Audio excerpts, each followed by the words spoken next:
Hello,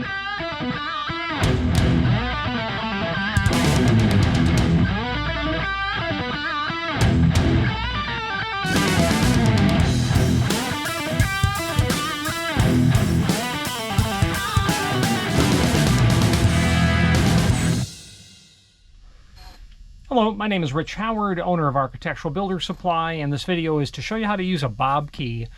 There's probably lots of uses for it beyond its intended use, and there's very likely different versions of Bobkeys, different shapes and whatnot.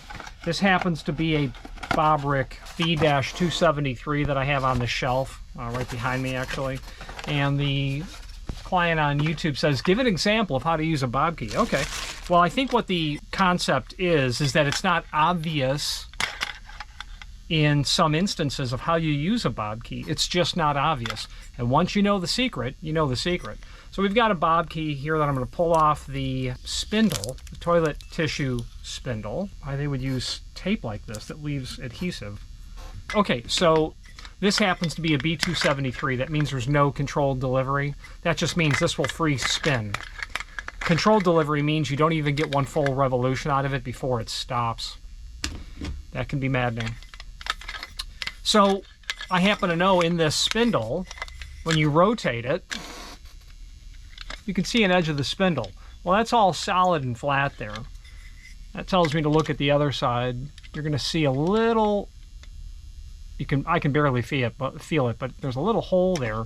Into that hole is where you insert the Bobkey.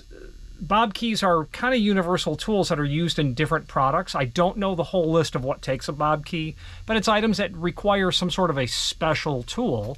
So into that hole in the spindle, I'm going to insert probably that long component of the Bobkey and push. And when I push, it pulls the spring-loaded pin on the spindle, and that's how you remove the spindle from this unit. And then you just plop it back in there. It's spring-loaded, so you just push, snap it into place, and find the hole, and you're back in business. That is an example of how you use a Bobkey. I've had other people ask about how to use a Bobkey. I'll use this thing for repinning locks. I'll use it for hammering something. I'll use it for anything. But the purpose of what it's intended for is on this B-273 is to remove the spindle. Any questions on how to use a Bobkey, please feel free to ask. Thank you. Thank you for watching, and if you've enjoyed this video, please click thumbs up. Please subscribe and maybe even send the video to someone that you know. Thank you.